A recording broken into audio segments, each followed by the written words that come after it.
Hello everyone, it's Jade, and this week we are covering slightly more than the first half of Season 2 of Star Trek Enterprise.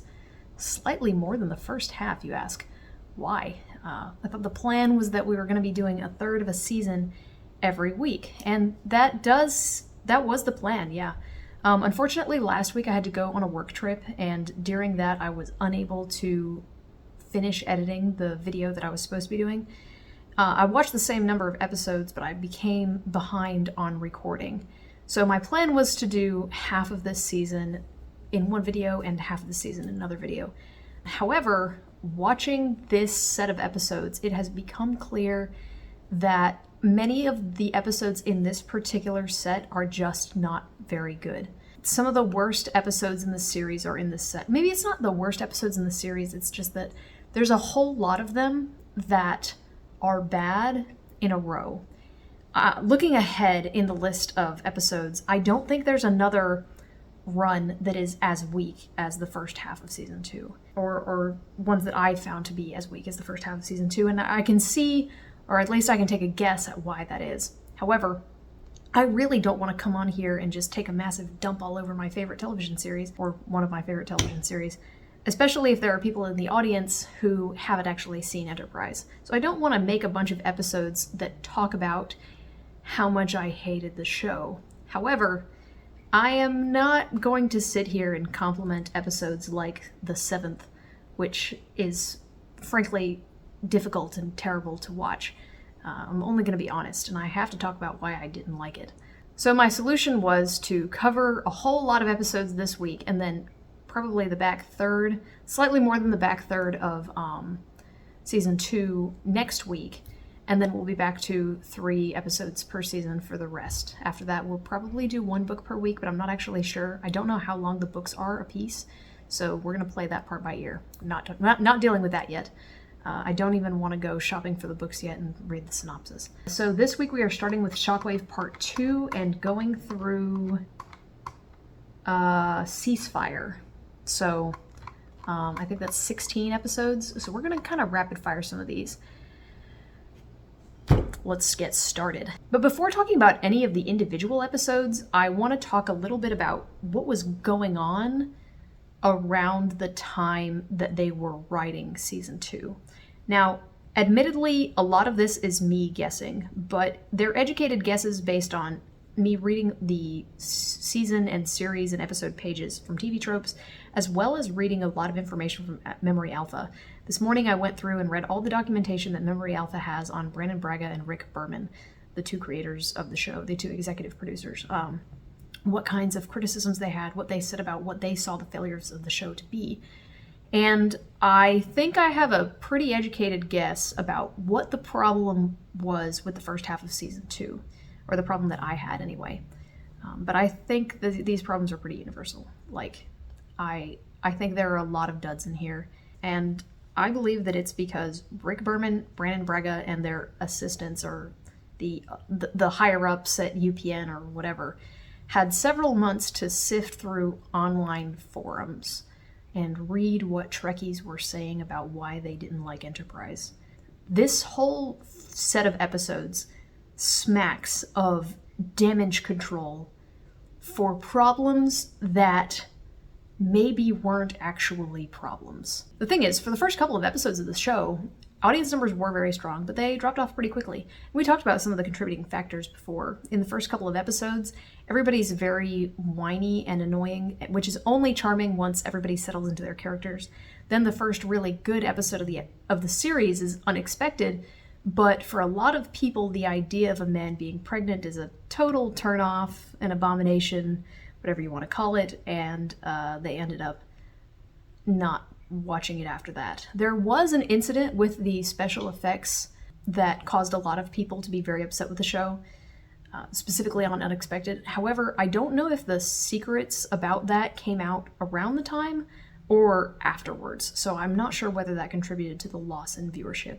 It probably didn't very much. Rick Berman has said before that he thinks the reason why Enterprise wasn't successful was because of fan fatigue. He thinks that because Star Trek had been on for 18 consecutive years, people were starting to get tired of it. The fans who had been watching for a long time simply weren't as interested anymore. However, I don't think this is the case. There are shows like Doctor Who and, okay, I don't think we should count Days of Our Lives, but there are plenty of series that can run for a very, very long time, but you have to do certain things in order to maintain that. However, they tried to maintain it. One of the things they tried to do was rebrand it to be not Star Trek. We've talked previously about some of the differences between Enterprise and other Star Trek. The ship lacks a lot of the elements that later ships have. The show is much more sexual. There's much more emphasis on character development, and the time travel aspect is something that's completely unique to Enterprise. Well, was completely unique to Enterprise at the time. There were some individual episodes that dealt with time travel, but not like long series. So certain elements were designed to try to appeal to new viewers. Actually, when the show first started, it didn't even have the tagline Star Trek. It was just called Enterprise. They only added in the Star Trek part a couple seasons later. So they made real effort to try to appeal to more people. And in reality, there were plenty of people who started with Enterprise. I know a lot of people my age and slightly older who started with Enterprise because that's what was on at the time. But my family was also one of those families that watched Enterprise and hadn't seen the previous shows before. However, a lot of people dropped off of it because they straight up didn't like the show. We're going to talk a little bit about some of the elements that I think people didn't like, but those don't necessarily matter to the construction of the series. You see, for season 2, the creators spent a lot of time looking through Star Trek forums to see what people were saying about why they didn't like the show. However, when you're looking through Star Trek forums, you're getting the opinion of these 18-year... Okay, it had been like 14 years at this point, because 18 years was at the end, but you're getting the opinion of these 14-year fans, the most dedicated, nitpicky jerks who don't necessarily know what makes good storytelling. I am speaking from experience, okay? I made 13,000 karma on Reddit off of Steven Universe. I know everything there is to know about being wrong about a TV show online. But as we saw when we looked at the spreadsheet last week, what people think they like and don't like about a show is not necessarily what would make it better or make it more popular. You can certainly identify problems by reading online forums, but the problems that make individual families who tried out Enterprise and then decided not to continue with it are not the same problems that the top 0.1% of Trekkies have with the show. And that top 0.1% of Trekkies are the ones who are posting in the forums. So those are not the people you need to really be surveying when you're trying to figure out what is going to make your show have staying power. However, I think it's important to note, and we are going to talk a little bit more about this going forward, that Brannon Braga and Rick Berman especially talked a little bit about how they were tired when they started Enterprise. They had been running, well, Rick Berman specifically had been running Star Trek since The Next Generation, and he asked to take at least a couple of months between Voyager and Enterprise to get everything up and running and to have space between the two series. But Paramount said no. Paramount wanted there to always be a Star Trek show on. And so this fatigue, I think, leaked into the production of the series, specifically the writing. Almost every episode is written by Rick Berman and Brannon Braga, the good ones and Voxola. And if they said they needed another couple of months to iron out the wrinkles, they were probably right. Not to mention that at the same time, they were producing the Next Generation movies that were coming out in theaters and flopping really hard. It's almost like what happens when you're reading a manga. With manga, of course, creators are expected to produce somewhere between 19 and 35 pages per week for 10 years, and they're not really expected to take breaks ever. Sometimes the story suffers, sometimes the art suffers, sometimes the creator suffers and unfortunately dies an early death. There are definitely problems with the way Rick Berman and Brannon Braga ran Enterprise. However, if they are telling us, you know, at the time this was coming out and also years later, that the primary problem they were having was fatigue and they didn't have enough time to figure out what they wanted or needed to do, I think that's a good explanation for quite a bit of what happened. But speaking of fatigue, there is one element to the first half of this season that does make the audience fatigued, and that's Archer. Let's talk about Shockwave Part 2.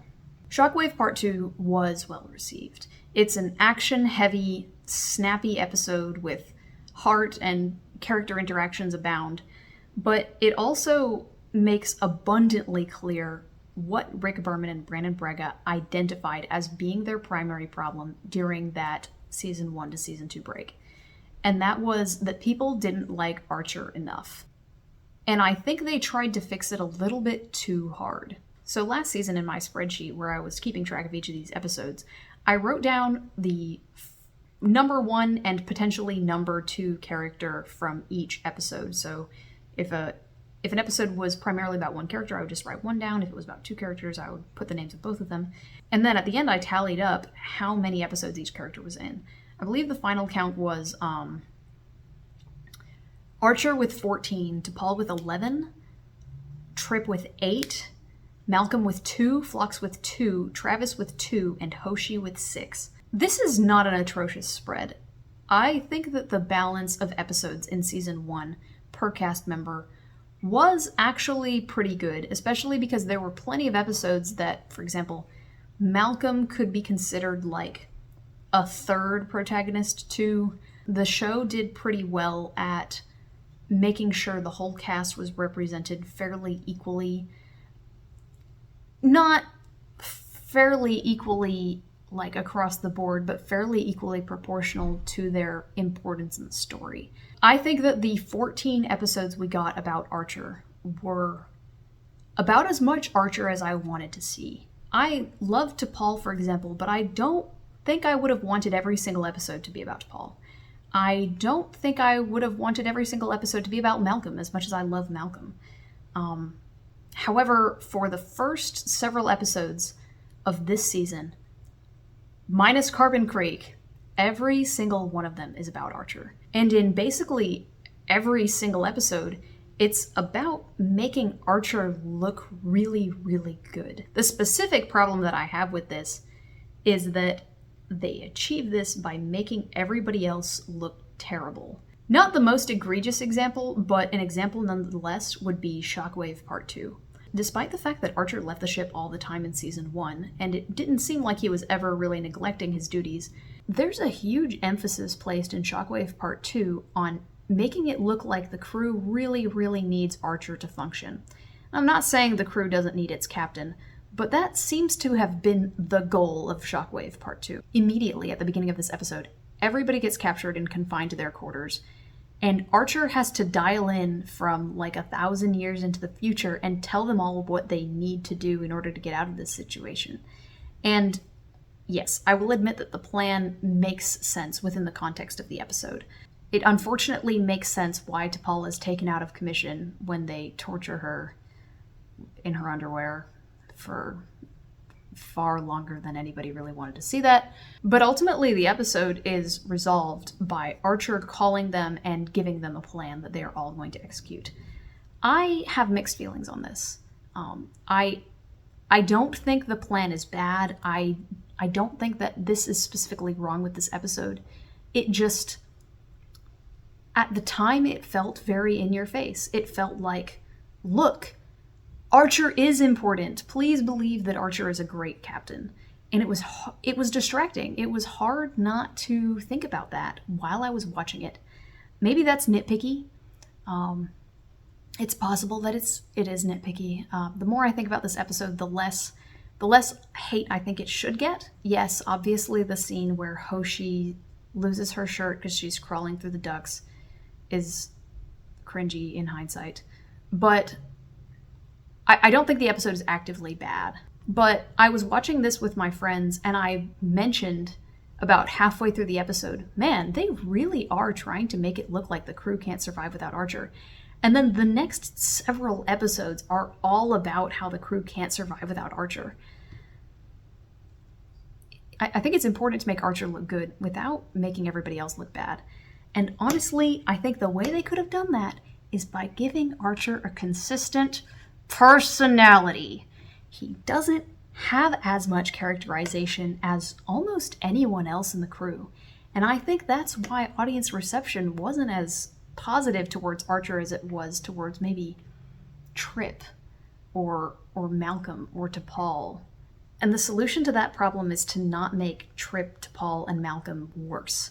It's to make Archer better. And I do think they eventually figure out how to do that. Later on in the season, Archer is written so much less insecurely. But in this one, it was kind of distracting. Solid episode, not my favorite. Next episode is Carbon Creek. Carbon Creek is one of the Enterprise greats. It's deeply beloved because it's just so weird. What's interesting about Enterprise is that there are no holodeck episodes because they don't have a holodeck. And I'm not really sure that the holodeck was necessary. I think you could watch a season of TNG and accidentally forget the holodeck, and I don't think you would notice.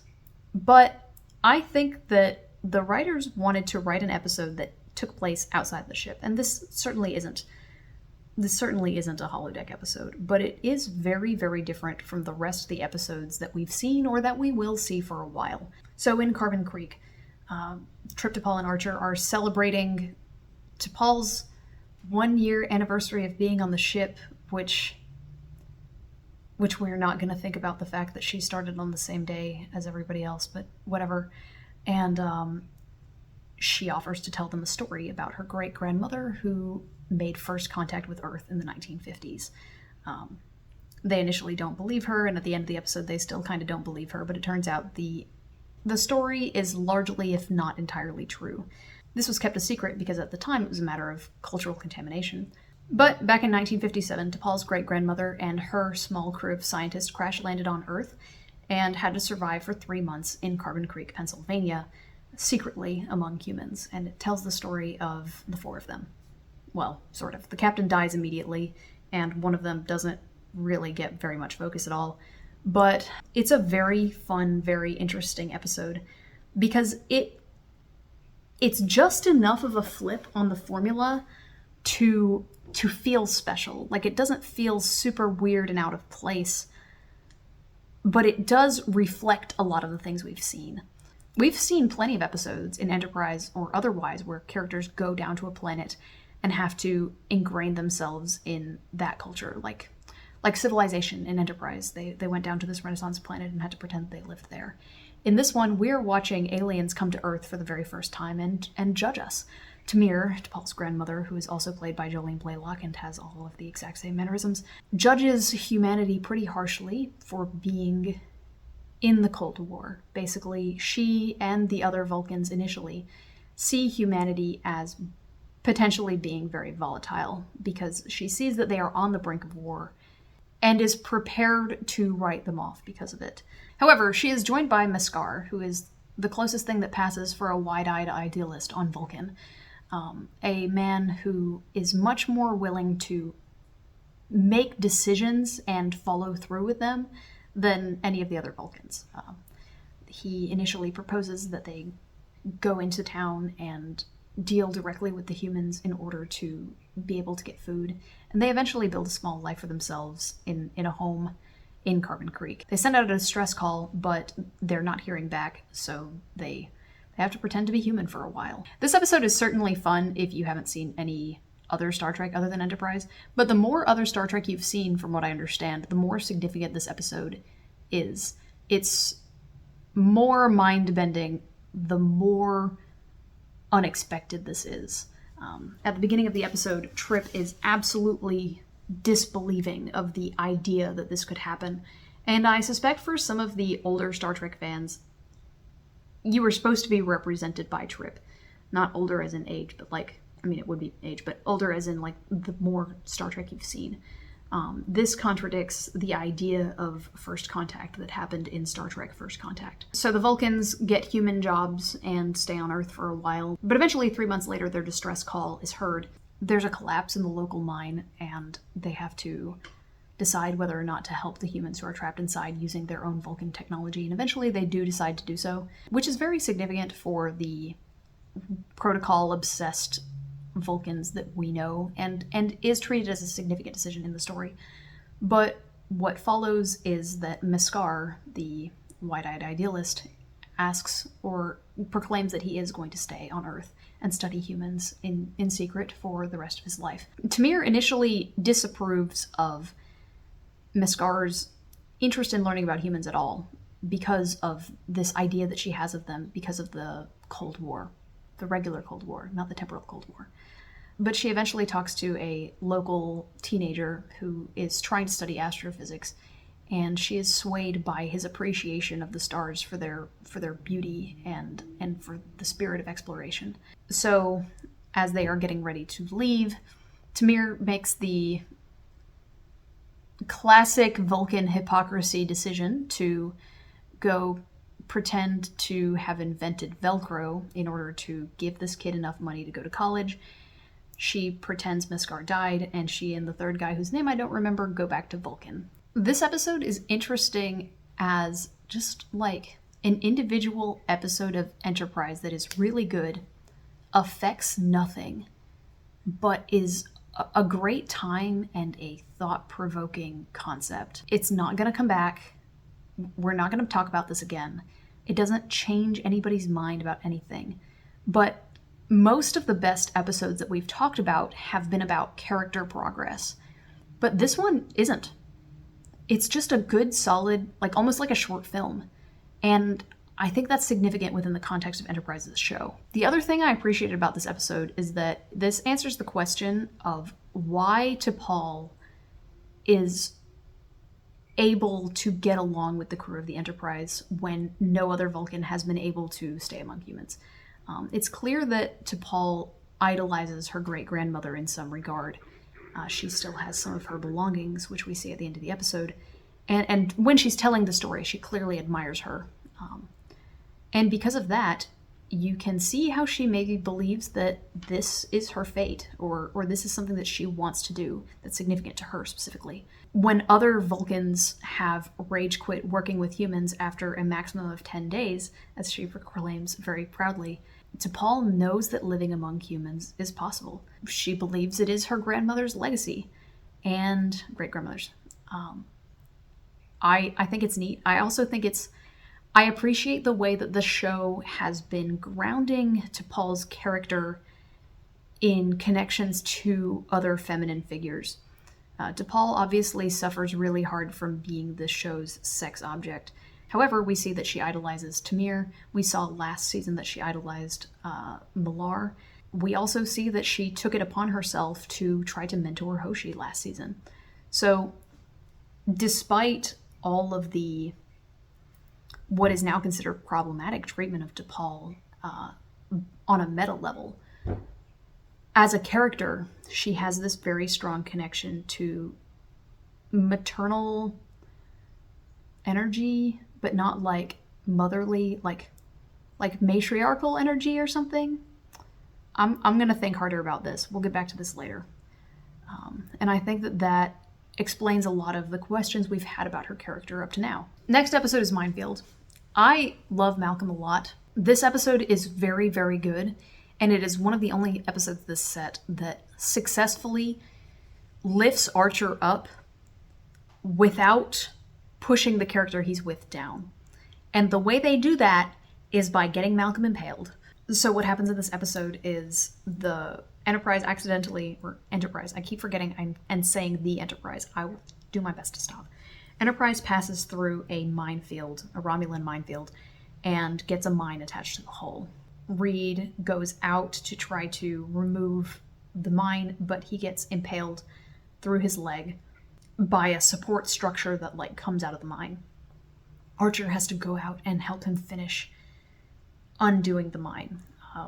It seems bizarre that the captain would be the one to do this, especially because he has no relevant experience, but Archer is really trying to put effort into making connections with his crew. He wants to be the sort of father to his men figure that we've seen in some captains, but isn't even strived for by many others. Malcolm expresses that this is not the kind of leadership that he wants. Malcolm comes from a military family, and while he has this romantic ideal of exploration and sacrifice and service and duty buried under the surface, on the outside, he's guarded himself in cynicism. And part of that is guarding himself to conforming to strict structures. The thing about Star Trek is they always try to represent unique kinds of characters, right? Each starship captain tries to represent something different. each character in each Star Trek series tries to represent something different. Malcolm is an interesting character type that I don't think we've seen otherwise. He's not even a character type. Like, none of the characters in this show, I think, except for maybe Archer, are as archetypal as, especially the TOS cast, but like, I think Star Trek gets less archetypal over time. Malcolm's character is that he's somebody who has a ton of allergies. He's sickly, he's short, he's small, he looks physically fairly weak. Like, he's trained and stuff, but he's not a muscular guy. And yet, the show never questions, in the narrative ever, that he is strong and a very fit security officer for the ship.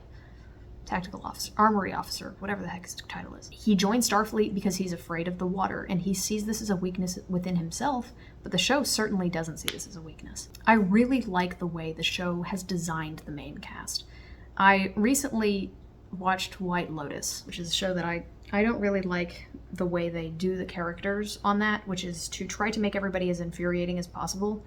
And it's entertaining how infuriating they are. I don't like that kind of show. That is why I stopped watching Breaking Bad. I didn't like the fact that in Breaking Bad, 80% of the time, I was looking at the face of somebody I hated. And I can't really make myself enjoy that kind of storytelling.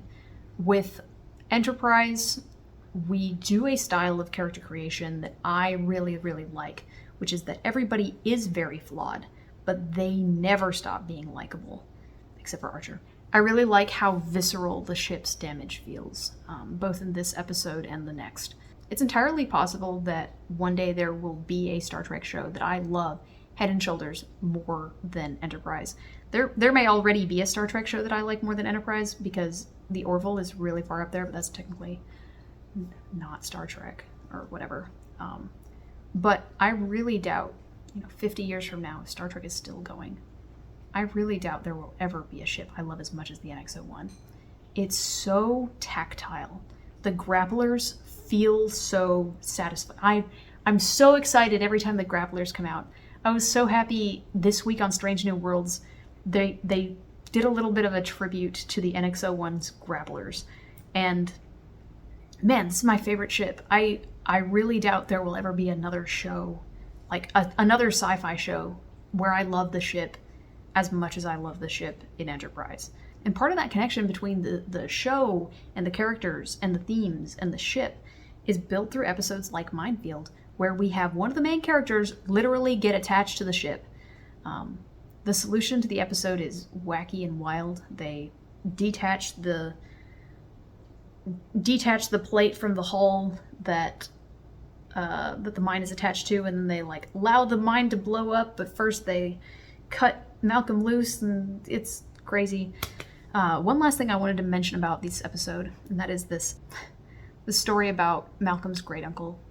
I'm a sentimental person. I will cry at a car commercial, but I have to say this story that Malcolm told about his great uncle was the first time I teared up in Enterprise. I don't really remember if there's a whole lot of other places in the show where I will actually cry. It's not really that kind of series, but I was really affected by Dominic Keating's delivery of the story and just the earnestness to which Malcolm feels connected to this story. Malcolm tells a story about how his uncle was an engineer on a Navy submarine, and his uncle was afraid of water, but he locked himself in the engine room while there was some kind of crisis so that everybody could get out. And for one, this explains his friendship to Trip. It doesn't explain it, but it gives another connection to Trip. It explains a little bit about why Malcolm is so attached to him. But it also, I really hope this isn't foreshadowing. I really hope that there isn't a point where Trip has to lock himself in the engine room to sacrifice himself to the ship or whatever. Anyway, let's go to Dead Stop. This is one of the ones we're gonna kind of speed through, just because we're kind of low on time this week. There's nothing wrong with it. It's not that great. There are some good laughs. It's a good, strong sci-fi concept. They come up on this abandoned station well, what appears to be abandoned. It's a fully automated station that is willing to trade certain materials for repairs to the ship.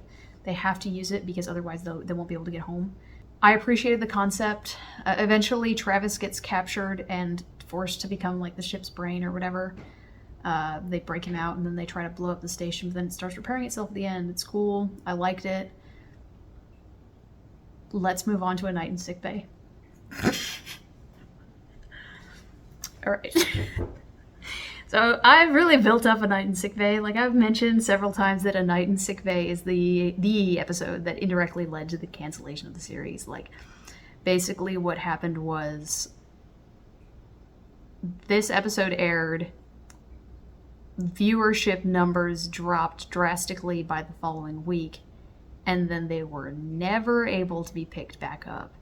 So night in sickbay is like very significant to Enterprise because of how bad it is. However, I was so prepared for this to be so bad that I actually loved it. It's very funny. It's hilarious how bad it is. Brandon Braga actually apologized for this episode. I mean, he apologized for a bunch of episodes, but in this particular case, he came out and said, "I am so sorry. I had a fever and I have no idea what the hell I was thinking writing this episode. You're right. It's that bad." Usually, I don't laugh at stuff that's like so bad it's funny. Because like if something sucks, I just don't generally find it funny, but I think I was expecting this to be so terrible. So I think I should explain another thing that was going on at the time in the production of the show. When TV shows are being made, a lot of times they will try to churn out episodes as quickly as possible so that they can get advance warning if they need to like abandon a plot point because it's not popular, or emphasize a certain character who is being very well received. One of the things that was happening in the first couple of seasons of Enterprise is that they were testing a couple of different possible love interests for T'Pol. And this episode happened to fall when they were testing to see if T'Pol would be a good romantic match with Archer. So one of the many consequences of this episode is that because it was so poorly received, they did not make a romantic relationship between T'Pol and Archer. Now, I've been over this a couple of times, but just to reiterate, I think this is a bad idea. I think if you want to have a relationship that's romantic between the two literal main characters of your story that is about the relationship between these two characters, you should decide that before you start filming. The thing is, the show doesn't seem to be able to decide whether Archer is T'Pol's friend, father figure, love interest, and part of this is because they still haven't decided everything they could possibly decide about Archer's character, because they keep changing it every week. And I think that is why people did not like the idea of T'Pol and Archer being together. I would also like to say that they did just sit through 7 seasons of Janeway and Chakotay having about 15 times more sexual chemistry than Archer and T'Pol. So, these two definitely seem lackluster in comparison. They definitely have great, like, professional and friendship chemistry, however you would say that. Later on in this set, there's, I forget what it's called. Ceasefire, where there's this one point where both T'Pol and Archer are, like, poking their heads over a rock, shooting, and then, like, ducking back down, and then poking their heads back over the rock. And they just seem like a great duo. However, the sparks between them are freaking negative. Like, maybe not negative, but it's like trying to make fire with a soggy stick. It's not happening, man. So I guess we kind of have to thank this episode for sucking so bad that they didn't drag that out any longer. What happens in this episode is that Porthos pees on the wrong sacred tree at the Cretaceans planet, which is the people that they pissed off in Voxola. There's a bit of a pattern where the Cretaceans are present in episodes that are so bad they're funny. Anyway, Porthos pees on one of their sacred trees and also gets sick from something they found on the planet. Phlox tries to treat Porthos, and Archer decides to stay in sickbay with Phlox while he's treating Porthos, which is not a good idea. Like, there's a reason your vet tells you you have to leave while they are doing surgery on your pet. Anyway. But during this, Phlox talks Archer into thinking that he may have feelings for T'Pol. Not even feel, like, may be attracted to T'Pol. And we had some really golden dialogue, like when Archer talks to T'Pol and says, I'm doing the best I can. And send me your lips. I mean, your lisp. I mean, your list. It's... I kind of love this episode, actually. It sucks. However, it contains, like, 3 decon scenes where people are naked and rubbing... Okay, I think it's only 2. Okay, but it contains a whole lot of decon scene where people are rubbing each other down with goop. So I suspect that is why people stopped watching. It wasn't even like the idea of Archer and T'Pol being together. It was probably just like, oh man, I thought we were done with this decon shit. Here we go again. And then they stopped watching the following week. That was not good. However, because of the massive negative backlash, there are actually a couple of other side effects of the negative reaction to this episode, which will come later on in the series, so we will talk about it when we get to it. The next one is Marauders. This one's not that great either. It's not offensively bad. Okay, to some Star Trek fans, it is offensively bad, but I think personally that we've seen worse. It's just people really hate the portrayal of Klingons in this episode. What happens is they have to go down to this planet to buy deuterium to, or is it dilithium? I think it's deuterium. Yeah, it's deuterium. They have to go down to this planet and buy deuterium from these miners. However, they say they are all out and they've reserved what they have left for some other customer. So it turns out that Klingons have been visiting this colony and telling the citizens that they need to produce deuterium exclusively for them. So the Enterprise helps them fight them off. They teach them how to fight, and they help them rig up the world's lamest trap. It really seems like they're gonna blow up these Klingons, but then they just kind of light this lame little circle of fire that you could definitely step over, and then give them a speech and tell them not to come back. So the Klingons totally, in my imagination, the Klingons totally came back and killed those people. That's not what I want to happen, but I think that's probably what happened. And that's why people don't like this episode. It definitely shows the theme of the season, which is about how they're out of diapers now. They are moving on to take on larger challenges. They no longer have to beg so much. They are helping other people with their problems. They are solving problems by themselves. And that's well represented here. I also think that this episode is way better than some of the other Planet episodes because the whole crew is involved. We see the crew interacting with each other. We see the crew working together to help these people. It feels better. It feels less boring when you're watching it. It's just the resolution that really sucks. And also, there's not really a B plot to kind of keep it afloat. Not that there should always be a B plot, but it definitely hurts a little more when the episode is lame and there's no B plot.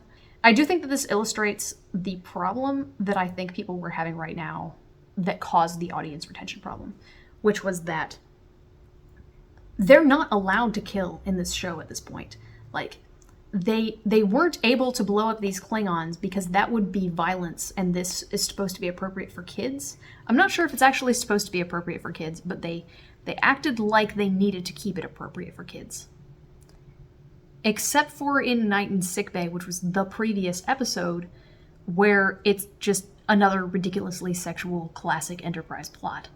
So there were families that were sitting down to watch this, and they were like, okay, so I don't want my kids watching this because of all the sexual content. I mean, sexy content, let's call it. But I also feel like I'm too old for this. So who was this really marketed towards? Was it marketed towards children or adults? If you're going to make Game of Thrones with, lots of nudity and lots of violence, do that. Or, take out the sexual content and make this family friendly.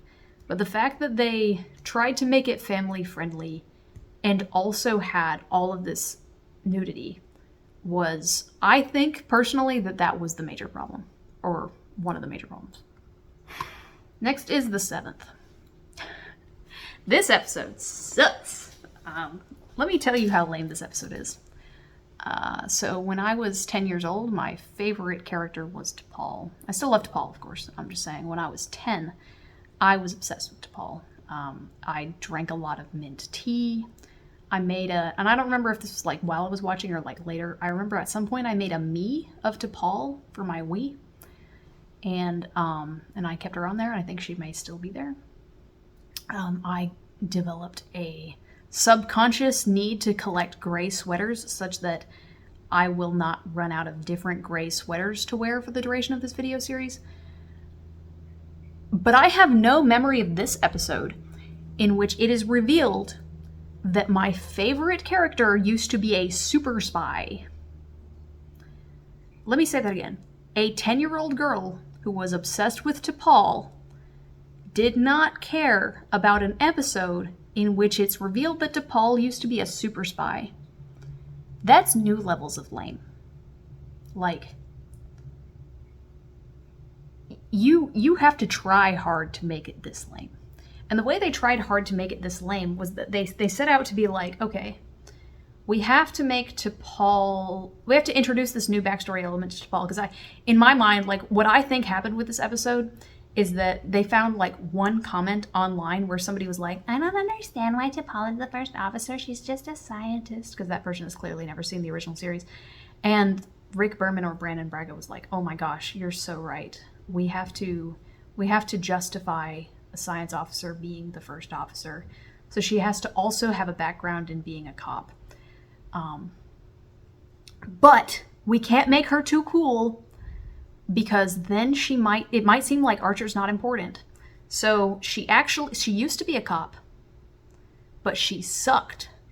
And during this episode, she's going to cry a lot and angst about her previous job and suck at it. And Archer's going to have to coach her through doing basic tasks.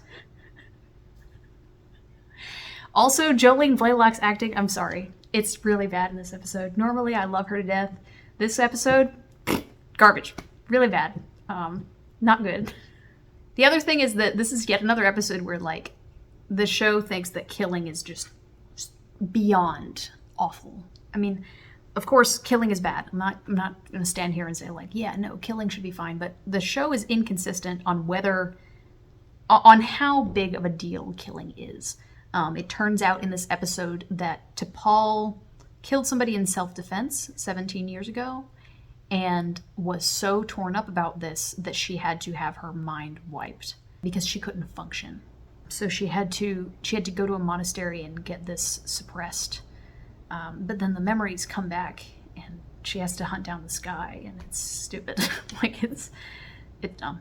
I didn't like this episode. It's very bad. I think the Night in Sickbay is so bad it's funny. The 7th is just painful.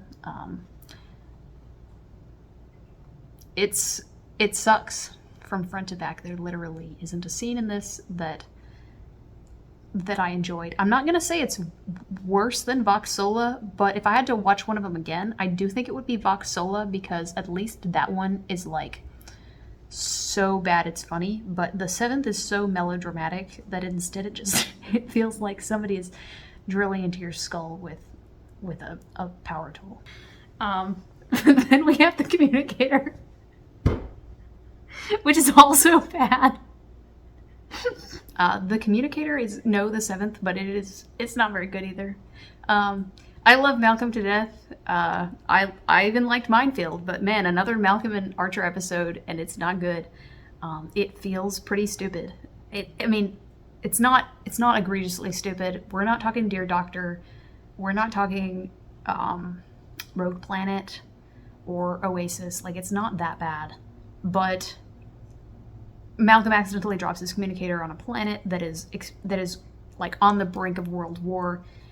Archer and Malcolm go down to get it, but the two of them get captured, and they have to lie about being genetically engineered spies from the opposite faction in order to hide the fact that they're aliens. It's abundantly clear to the audience that they should have just said that they're aliens, because now these people, the cultural contamination is so much worse from making them believe that the other side has genetically modified agents than if they had just said, yeah, aliens are real, but we're not going to give you any technology. Bye.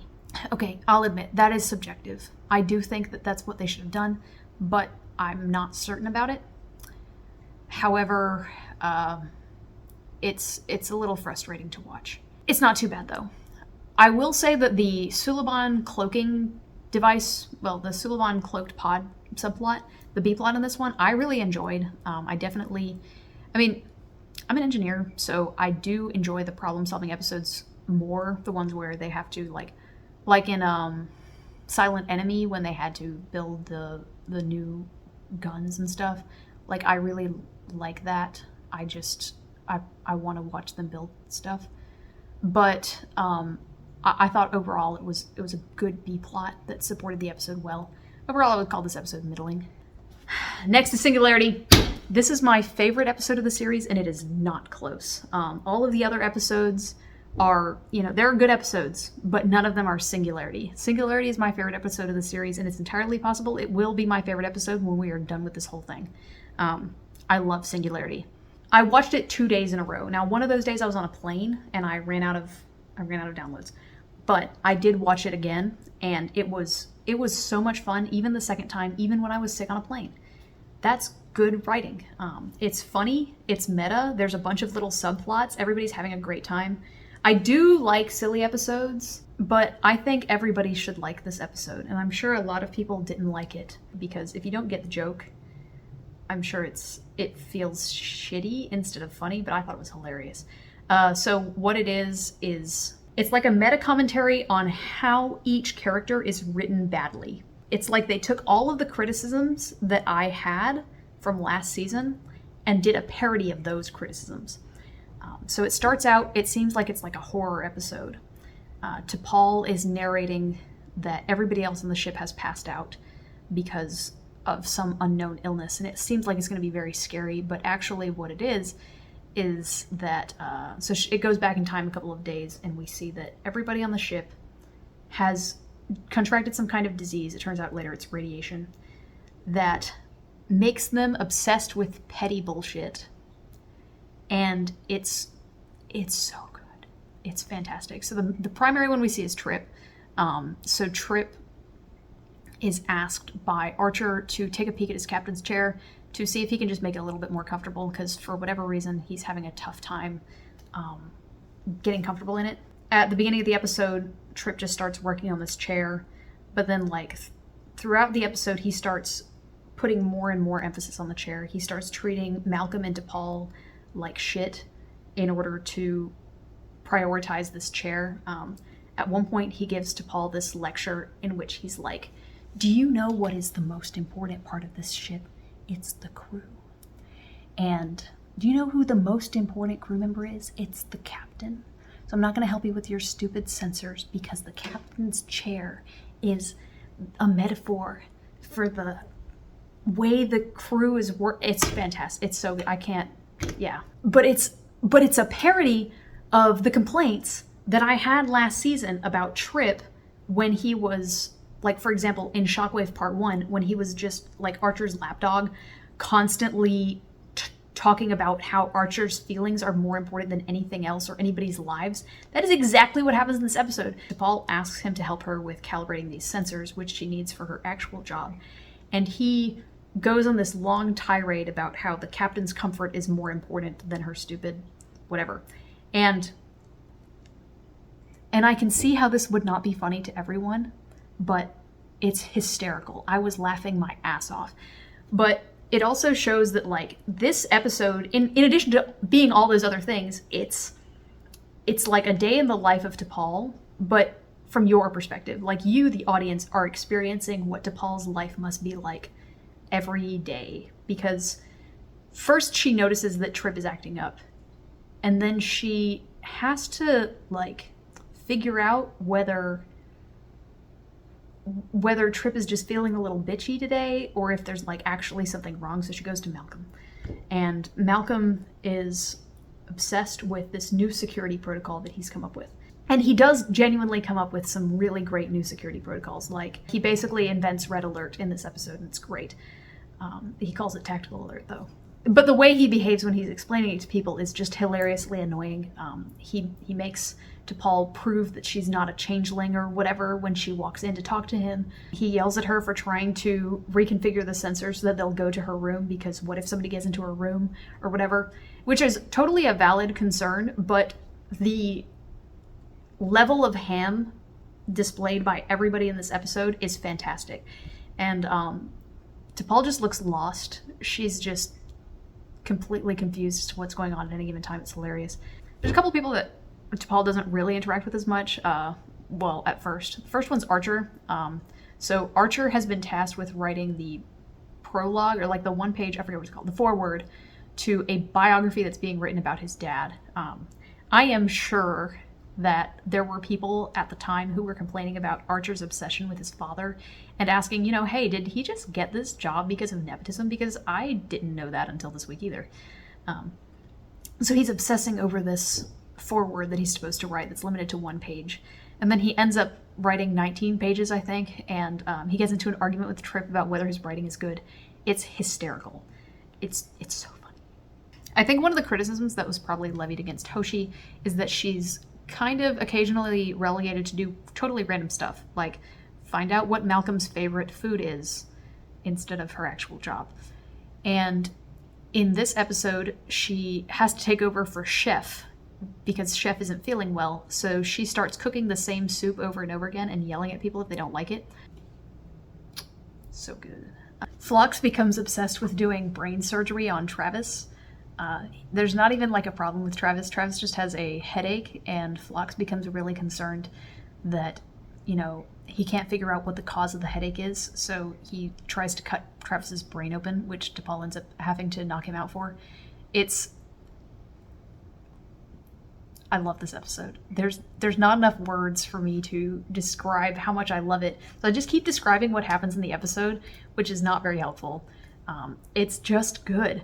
At the end of the episode, T'Pol figures out that the proximity to the stars that they're at is what's causing everybody to act crazy. So she wakes up Archer because she can't fly the ship by herself and she needs a pilot to help her.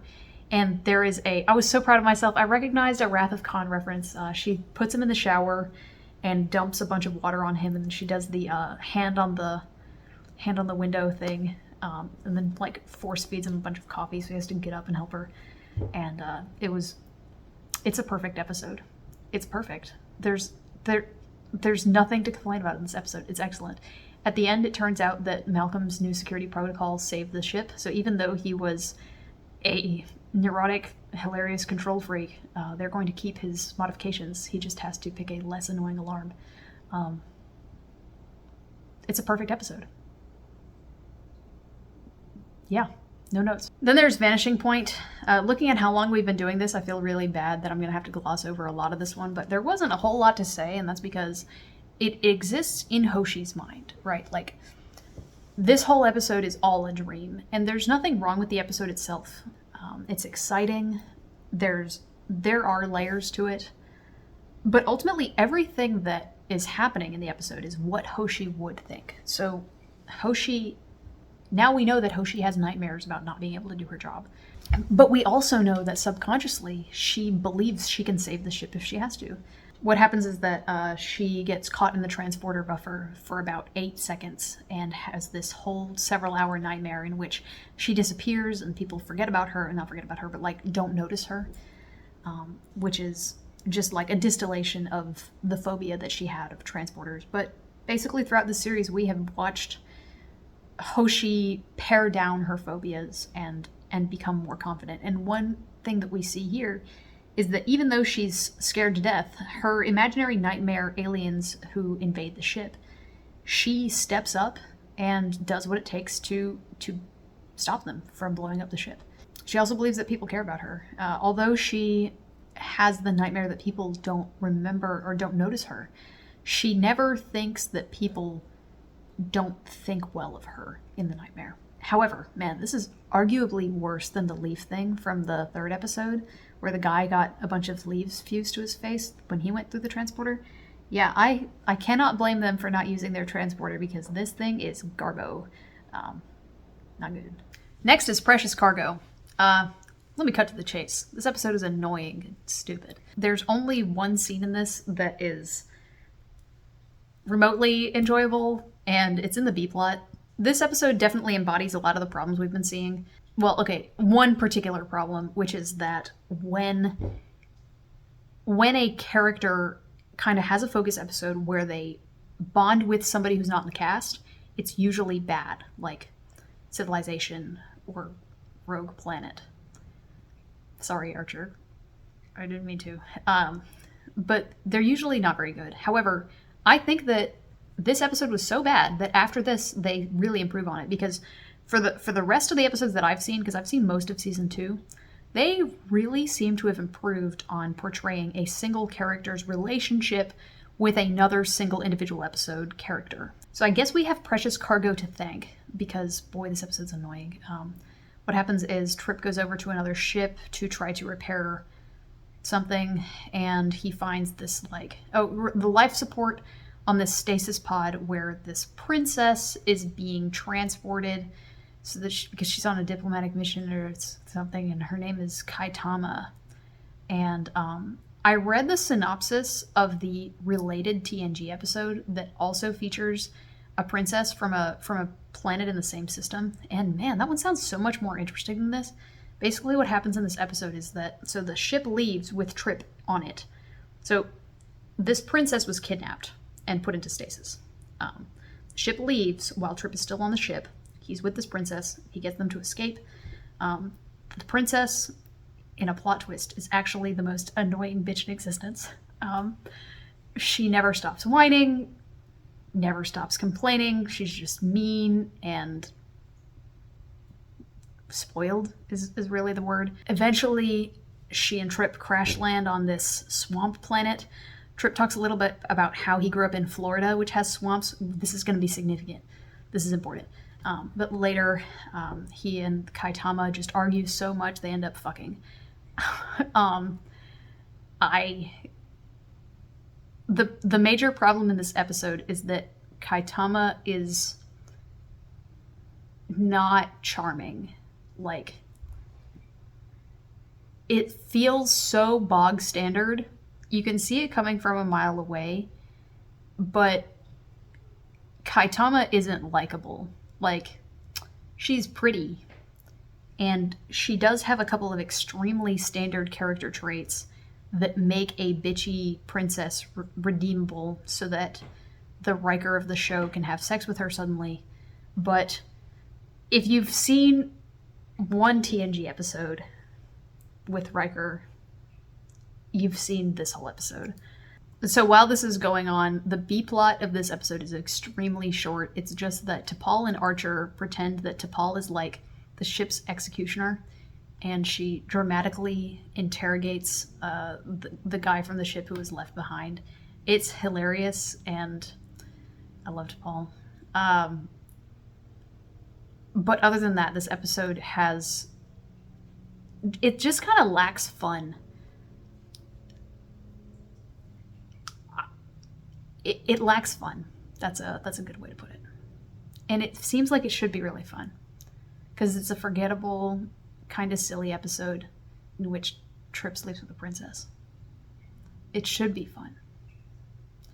But it's just hard to watch. Anyway, now we gotta talk about the catwalk. First, we gotta talk about Brooklyn Nine-Nine.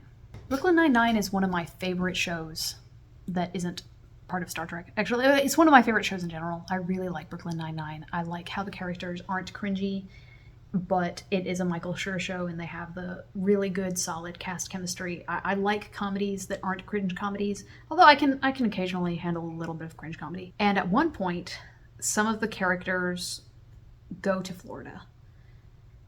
There's a whole arc where some of the characters are in witness protection in Florida. I hope that was vague enough to not be a spoiler. If not, sorry. And the thing is, I'm from Florida. I think I've mentioned that before. And this arc takes place in a version of Florida that was clearly shot in California. I don't know exactly what was wrong. There are the same number of palm trees, but there is not a snowball's chance in hell it was shot in Florida. Like it just feels wrong. The way the roads are isn't right. Like the road shoulders are wrong. The signs are wrong. The houses are wrong. The buildings are wrong. It's wrong. It's not Florida. And you can kind of tell that the writers have never been to Florida. Like, they've heard myths about Florida, but they've never been there. And I think that's kind of what happened with Enterprise. The writers have heard myths about Florida, but they've never been there, and they don't know anybody who's from Florida.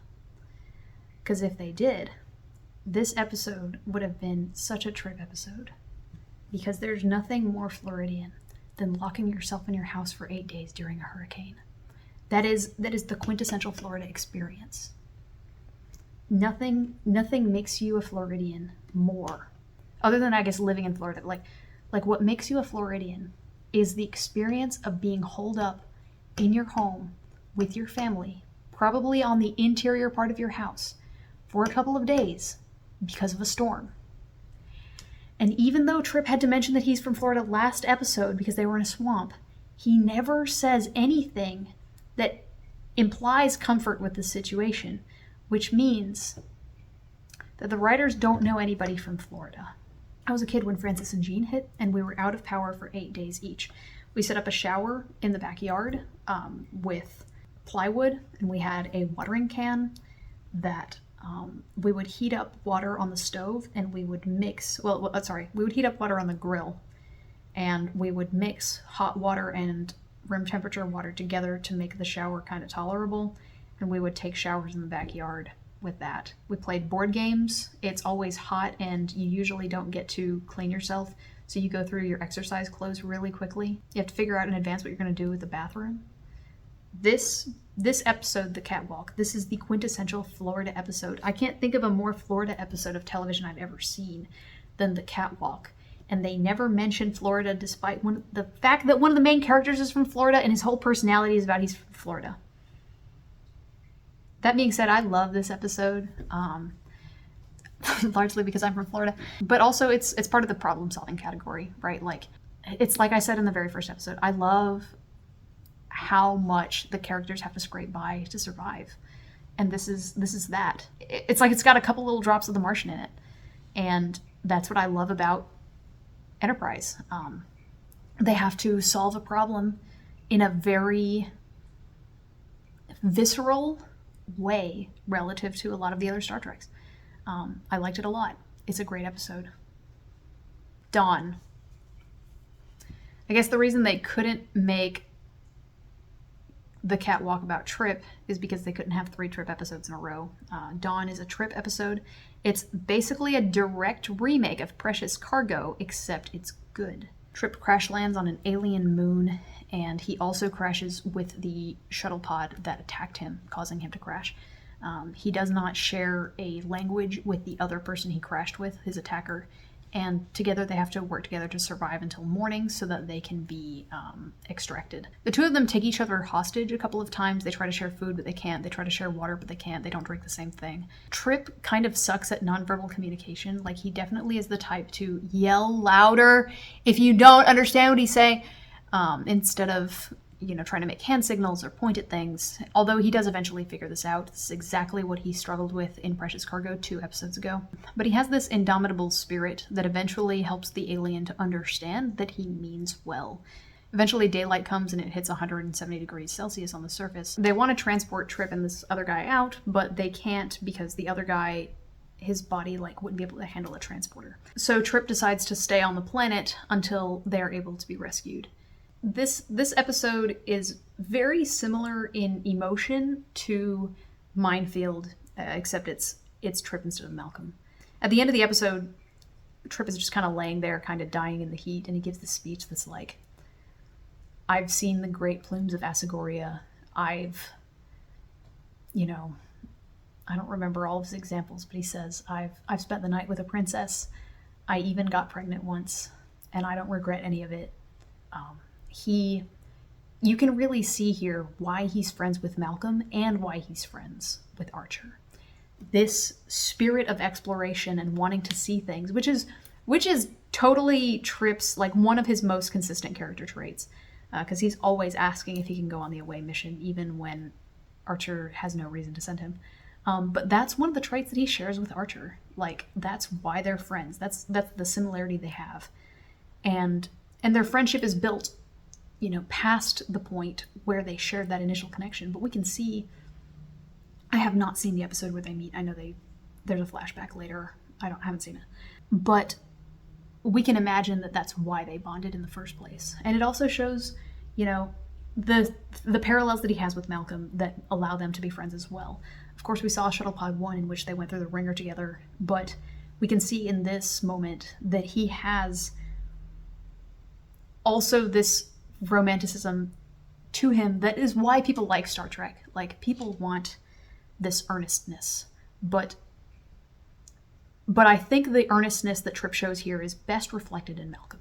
I also just want to point out that at one point in this episode, T'Pol says that the other species was really suspicious and deceitful, which is why we weren't able to work with them, which is like the most obvious lie ever. Not that T'Pol was lying, but that potentially she ate the onion on it. Like, of course, it was totally the Vulcans who were acting suspicious and deceitful in this dispute. Everybody gets along with the Vulcans because they're known for their honesty. Speaking of T'Pol, the next episode is Stigma. This episode's complicated. So this episode aired as part of Paramount's AIDS Week, which is kind of interesting because this is like a permanent plot point for T'Pol. She will have Vulcan AIDS for the rest of the series, as far as I remember. Like, she just has Vulcan AIDS now. And it was because of this, like, AIDS awareness campaign they were doing. However, it does fit with Star Trek. Like, we talked about different kinds of representation and how Malcolm represents, like, the small, frail person who still manages to be a badass.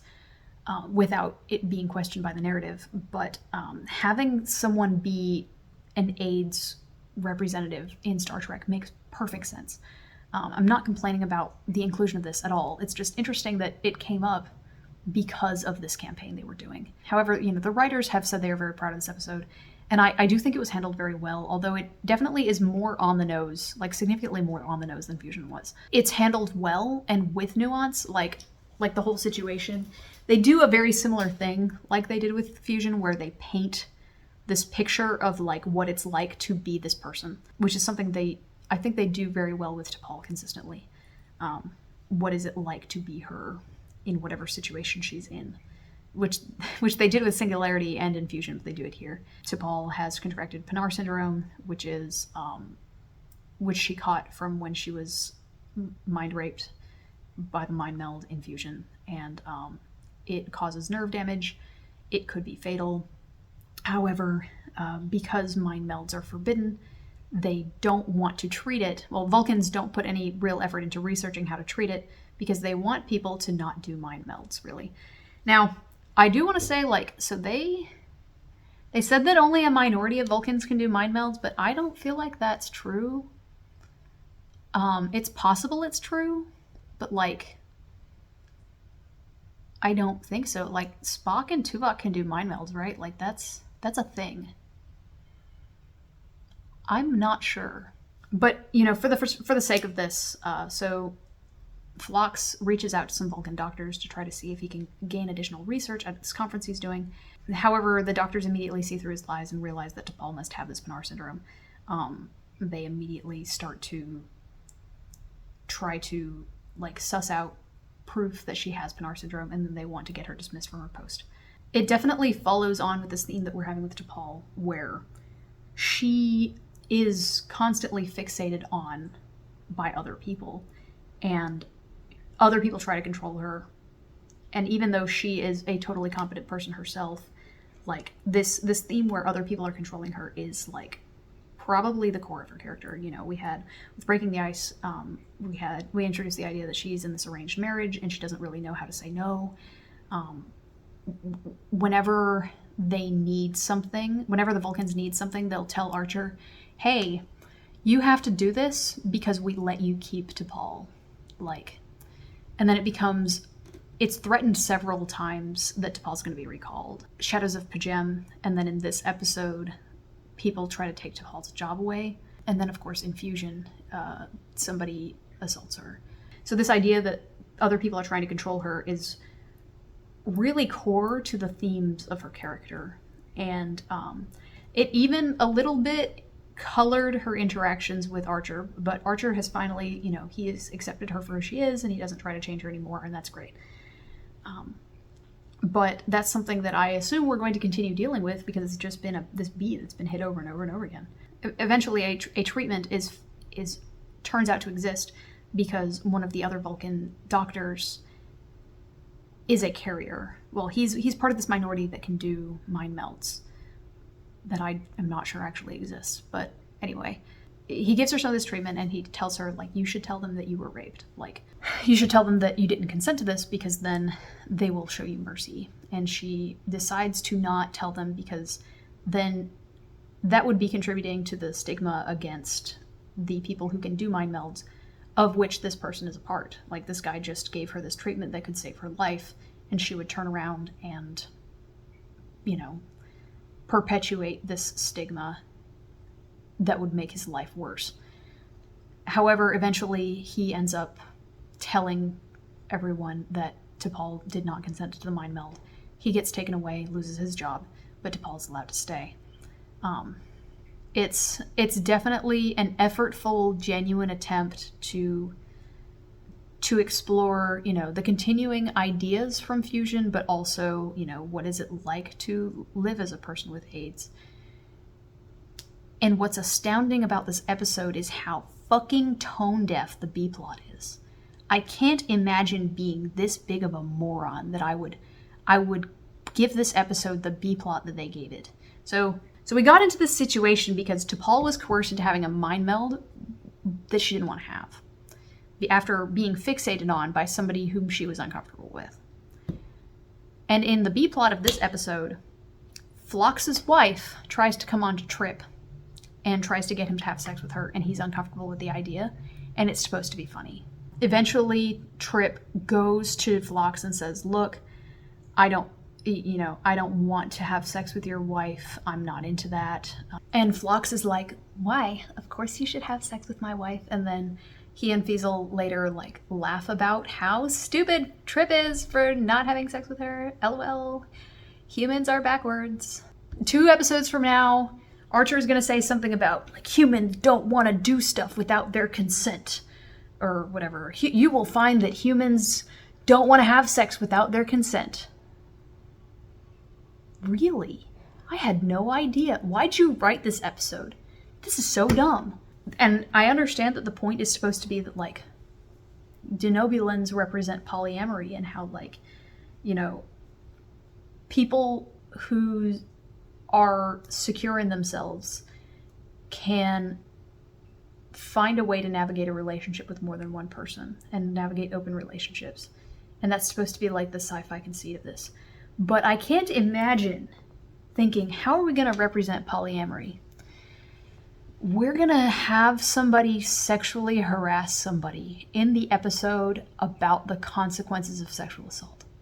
Next is Ceasefire. It's the last one we're going to do today. This episode is really interesting, mostly from the perspective of things it's setting up, which makes it a little bit difficult to talk about. But it's an episode with 2 characters that are really widely beloved, Saval and Shran, whom I called Shran last time, but I'm going to work on calling him Shran. But I have to get something out of the way. This is not a complaint about the episode. The episode's great. I just have to get this off my chest. Every time I see Shran, I feel like Jeffrey Combs is doing a Trump impression. I know he's not. Trump was not the president at the time that this came out. Well, Trump had never been president at the time this came out. Even though The Apprentice was probably on, I think, at the time, it probably wasn't a good idea to be doing a Trump impression. But I can't not see it. He's not doing a bad job. I understand this is mostly my fault. But I just had to say it. And now you're going to see it too. I will say that it has gotten less egregious over time. It turns out that there's a territorial dispute between Vulcans and Andorians. We hear about it from the perspective of T'Pol, whom we know has repeatedly just drank that Kool-Aid when it comes to Vulcan propaganda. She just chugs it. So we don't know what the truth really is, but we can kind of guess. There's a planet that's between Vulcan and Andorian space that, like, if either species tries to take control of this planet, it could be seen as an act of aggression. First the Andorians had it, then the Vulcans had it. Now the Andorians are trying to take it back. Shran wants to negotiate, and he calls Archer in to be a mediator while he negotiates with Saval. This episode, we really start to see the value of humans in the galaxy as these fairly detached players at this point. The humans have been allied with the Vulcans for a long time, but it's also possible for Archer to mediate this dispute because he has demonstrated non-partiality to the Andorians in the past.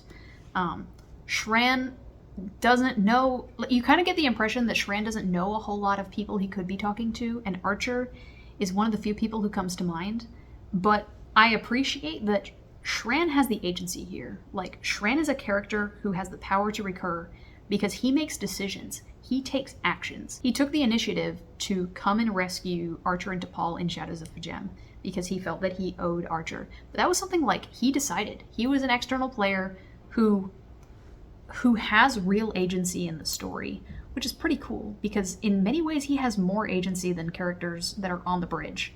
Archer helps Shran see that he is, I guess you could say, more moderate than the other Andorians, and he doesn't even realize. His primary lieutenant betrays him at some point because she doesn't believe that he's extreme enough. Somebody's smoking weed outside my door, and I hate that. But rank does matter to the Andorians. They're considered to be a militaristic society, so the fact that her treachery is exposed does actually mean something. Like, she is dismissed and Shran is still allowed to negotiate on behalf of the Andorians. The other person who's invited to this is Saval. Saval is, of course, the ambassador to Earth. In the very first scene of Enterprise, young Archer calls Saval Ambassador Pointy. And I think that also lends Saval staying power, right? Like, we've gotten hints that there's additional depth to Saval. Like, he seems to care about things to some extent. He did care about Archer giving Vulcan information over to the Andorians, and he did try to get them recalled. And he has been kind of a thorn in the human side for a while, in the side of the progress of humanity, shall we say. However, I think his complaints about the F'Jem Monastery were, mandatory. Like, he had to say something about that. I'm not saying I think he's good. He definitely had some idiotic moments, especially in Shockwave Part 2. Like, he definitely grabbed hard to that Vulcan idiocy and just, like, held it. Vulcan idiocy, of course, being the idea that you need to grab on so hard to logic that you're unwilling to consider if it's logical.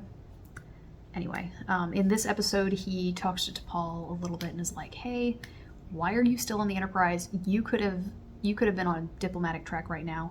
And I think that's when I realized that the Vulcan Science Directorate is not actually about science. Like, they are, but they're much more of an all-encompassing organization.